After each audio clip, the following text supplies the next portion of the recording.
Try ಮಾಡಿ ಆಚಿ chicken masala. ಆಚಿ chicken masala.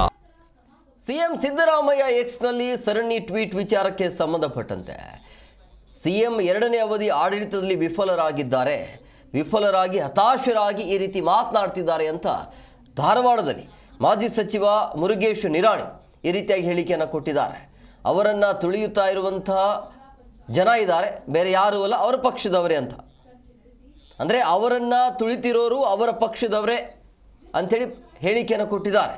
ಅಲ್ಲಿನ ಸಮಸ್ಯೆ ಗೋಡೆಯ ಮಧ್ಯೆ ಆಗಿದೆಯಾ ಇಲ್ಲ ಅನ್ನೋದ್ರ ಬಗ್ಗೆ ಬಗೆಹರಿಸ್ಕೊಳ್ಬೇಕು, ಆ ಮೂಲಕ ಜನರಿಗೆ ಉತ್ತಮ ಆಡಳಿತವನ್ನು ನೀಡಬೇಕು ಅಂತೇಳಿ.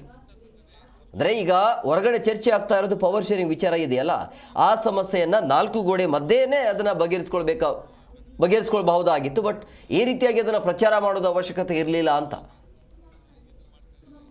ಯಾವ ರೀತಿ ಮೊದಲೇ ನೋಡಿ, ಕರ್ನಾಟಕ ರಾಜ್ಯದಲ್ಲಿ ಕಳೆದ 1 ವರ್ಷಗಳಿಂದ ಕಾಂಗ್ರೆಸ್ ಪಕ್ಷದಲ್ಲಿ 2-3 ಗುಂಪುಗಳಾಗಿ ಯಾವುದೇ ಅಭಿವೃದ್ಧಿ ಕೆಲಸಕ್ಕೆ ಗಮನ ಹರಿಸಲಾರ್ದೇ ಈ ವಿಷಯಾಂತರ ಮಾಡೋದ್ರ ಸಲುವಾಗಿ ಇದು ಷಡ್ಯಂತ್ರ ನಡೆದಿದೆ ಅನ್ನೋಂಥದ್ದು ಭಾಳ ಸ್ಪಷ್ಟವಾಗಿ ಗೊತ್ತಾಗ್ತಾ ಇದೆ.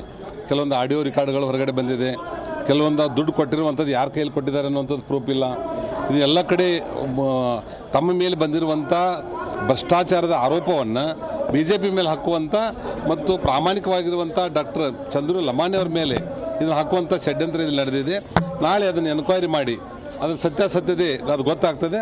ತಪ್ಪಿತಸ್ಥರು ಯಾರೇ ಇದ್ದರೂ ಅವ್ರ ಮೇಲೆ ಶಿಕ್ಷೆ ಆಗಬೇಕು. ಅದರಿಂದ ಪೂರ್ತಿಯಾಗಿ ಕಾಂಗ್ರೆಸ್ಸಿನ ಕೈವಾಡದಿಂದ ಈ ಘಟನೆ ನಡೆದಿದೆ ಅನ್ನೋಂಥದ್ದನ್ನು ಹೇಳ್ತಾನೆ. ನೋಡಿ, ಅದನ್ನೇ ಈಗ 1 ವರ್ಷದಿಂದ